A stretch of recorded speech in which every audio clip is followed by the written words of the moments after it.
Hello दोस्तों, कैसे हैं आप सब लोग। आशा करती हूँ आप सब लोग ठीक होंगे। मैं वंदना वर्मा आप सभी का स्वागत करती हूँ अपने इस चैनल पर। आज का हम प्रैक्टिस सेट हम लोग परसों से शुरू कर दिए हैं। ये हमारा तीसरा प्रैक्टिस सेट है। जो पहले हमने दो प्रैक्टिस सेट देखे हैं जो सीडीपी का है, और जो प्रैक्टिस सेट सीडीपी का 2016 और 17 का है। तो अगर आप लोगों ने वीडियो नहीं देखी तो आप लोग ज़रूर देखिए, क्योंकि वहाँ से आप लोगों को बहुत ज़्यादा फ़ायदा होगा। क्योंकि प्रीवियस ईयर के जो क्वेश्चन होते हैं वो हमारे एग्ज़ाम में बनने के ज़्यादा चांसेस होते हैं कि वहाँ से क्वेश्चन ज़रूर उठे। और एक फ़ायदा ये होता है कि हमें पता चल जाता है कि जो क्वेश्चन है किस प्रकार पूछे जाते हैं और कहाँ कहाँ से क्वेश्चन बनते हैं। तो आप लोग उस वीडियो को ज़रूर देखिएगा। और आज का जो हमारा प्रैक्टिस सेट सीटेट के लिए वो हिंदी का प्रैक्टिस सेट है। जो सबसे पहले हम गद्यांश को ले रहे हैं। यहाँ से हमारे 5 नंबर बनते हैं। तो आप लोगों को जो गद्यांश है सबसे पहले बहुत ध्यान से पढ़ना चाहिए। गद्यांश को सबसे बहुत ध्यान से पढ़ें। और दूसरी बात ये है कि जो आपको बिंदु उसमें महत्वपूर्ण लगे उस पर टिक करते जाएं। जिससे क्या होता है कि जब क्वेश्चन हम लोग पढ़ते हैं तो जब अगर टिक किए रहेंगे तो हमें ढूंढना नहीं पड़ता, तुरंत उसमें हम क्या करते हैं उसे पकड़ लेते हैं। ठीक, तो चलिए हम लोग अपना गद्यांश सबसे पहले पढ़ेंगे। हमारा जो गद्यांश है वो है कुछ पाश्चात्य विद्वानों ने मनुष्य की मानसिक क्रिया को 3 भागों में विभक्त किया है। मानसिक क्रिया को कितने भागों में विभक्त किया है? 3 भागों में विभक्त किया है। ज्ञान, भावना और इच्छा। ठीक, संस्कृत साहित्य में ज्ञान, इच्छा और प्रबल बुद्धि व्यापार की 3 प्रक्रियाएं मानी गई हैं। संस्कृत के पंडितों ने भावना शक्ति को नहीं माना है।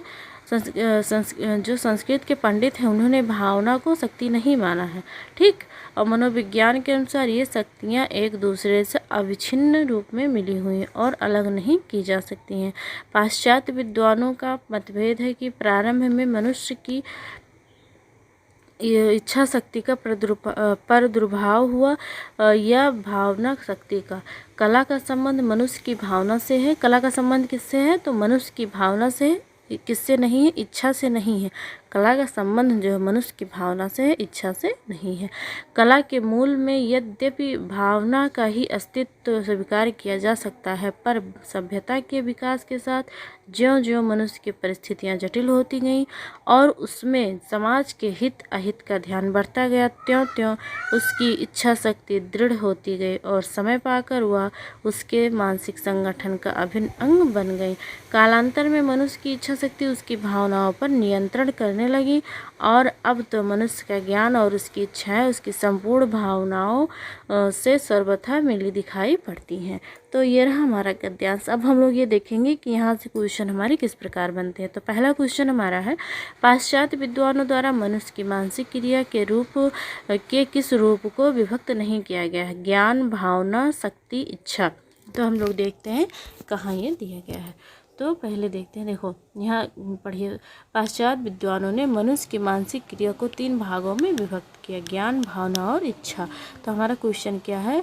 पाश्चात्य विद्वानों द्वारा मनुष्य की मानसिक क्रिया के किस रूप को विभक्त नहीं किया? तो ज्ञान, भावना, इच्छा। ऑप्शन नंबर बी हमारा क्या हो जाएगा? राइट आंसर हो जाएगा। शक्ति इन्होंने नहीं कहा, यहाँ देख सकते हैं आप लोग, ज्ञान, भावना और इच्छा। ठीक, तो हमारा कौन सा ऑप्शन सही जाएगा? ऑप्शन नंबर बी हमारा क्या होगा? राइट आंसर होगा। ऐसे ही हमें क्वेश्चन लगाने होते हैं। ठीक, अगला क्वेश्चन हमारा क्या पूछा गया? कालांतर में मनुष्य की इच्छा शक्ति किस पर नियंत्रण करने लगी है? उसके ज्ञान पर, उसके मस्तिष्क पर, उसकी भावनाओं पर, उसकी बुद्धि पर। तो आगे देखते हैं हम लोग कहाँ पर ये है।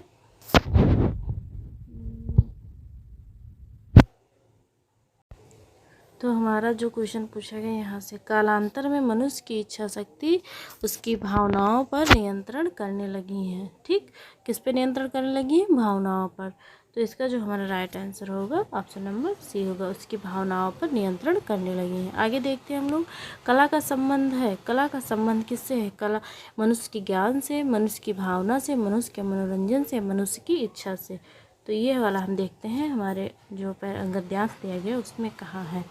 तो देखते हैं हम लोग, ये रहा, कला का संबंध मनुष्य की भावना से है। तो कहाँ से है? कला का संबंध मनुष्य की भावना से है। तो कहाँ है option number? Option number B हमारा क्या होगा? राइट आंसर होगा। अगला क्वेश्चन देखते हैं, संस्कृत के पंडितों ने पाश्चात्य विद्वानों के किस वर्गीकरण को नहीं माना है? संस्कृत के पंडितों ने पाश्चात्य विद्वानों के वर्गीकरण को नहीं माना है। ज्ञान, इच्छा, भावना और प्रयत्न। तो हम देखते हैं हमारा जो ऑप्शन है। तो हमारा जो गद्यांश में यहाँ संस्कृत के पंडितों ने भावना शक्ति को नहीं माना। किसको नहीं माना है? भावना शक्ति को। तो इसमें जो हमारा राइट आंसर होगा कौन सा? भावना। होगा। ठीक, अब हमारी ये 35 क्वेश्चन जो हो 5 क्वेश्चन हमने पैराग्राफ से सॉल्व कर लिए और आशा करती हूँ आप लोगों को समझ में आया होगा कि किस प्रकार हमें सॉल्व करना है। जब आप लोग गद्यांश पढ़े तो जो मेन पॉइंट लगे आपको वहाँ पर आप टिक करते जाए, तो इससे क्या होता है कि आपको आंसर ढूंढने में आसानी होगी और आपका जो समय है वो भी समय का भी बचत होगा। ठीक, आगे बढ़ते हैं हम लोग। विराम चिन्ह के बारे में सही वाक्य नहीं है। तो विराम चिन्ह क्या होता है? विराम चिन्ह का अर्थ होता है रुकना या ठहरना। जब व्यक्ति या हम लोग किसी वाक्य को लिखते या बोलते हैं तो कुछ बीच में या कहीं भी कुछ समय के लिए रुका जाता है, तो जो रुकाव या ठहराव होता है उसे ही क्या कहते हैं? विराम चिन्ह कहते हैं। विराम चिन्ह का प्रयोग करने से हमारा जो मतलब भाषा होता है वो स्पष्ट हो जाता है और भावपूर्ण हो जाता है। अगर हम लोग विराम चिन्ह का प्रयोग ना करें तो जो हमारा भाव है वो अर्थपूर्ण होने के बजाय अनर्थ हो जाएगा। मतलब जो हम कहना चाह रहे हैं, अगर हम लोग विराम चिन्ह का प्रयोग ना करें तो जो कहना चाह रहे हैं वो उसका अर्थ का अनर्थ हो जाएगा। ठीक, ये रहा हमारा विराम चिन्ह। अब विराम चिन्ह के बारे में हम देखते हैं कि हमारे ऑप्शंस क्या क्या दिए गए हैं। उसमें सही वाक्य नहीं पूछा गया है। ठीक, तो विराम चिन्हों की पहला ऑप्शन हमारा दिया गया है विराम चिन्हों तो नहीं, पहला वाला है विराम चिन्हों की जगह वर्णमाला में नहीं है। तो ये तो गलत है, क्योंकि अगर हम लोग वर्णमाला में इस विराम चिन्ह की जगह नहीं रखेंगे तो प्रयोग कैसे करेंगे? ये तो गलत हो गया हमारा। फिर अगला ऑप्शन हमारा दिया गया है विराम चिन्ह अर्थ संप्रेषण को सुगम बनाते हैं। सही है। विराम चिन्हों की जगह वर्णमाला में है। सही है। विराम चिन्ह जो होते हैं वो वाचिक और अर्थ भेदक दोनों की तरह से अपना वजन रखते हैं भी। सही। तो ऑप्शन नंबर ये हमारा क्या होगा? सही होगा। ठीक, क्योंकि बाकी जो ऑप्शंस दिए गए हैं वो हमारे सही है, इसमें नहीं पूछा गया है, तो ऑप्शन नंबर ये हमारा राइट आंसर होगा। अगला क्वेश्चन हम लोग देखते हैं। निम्नलिखित में से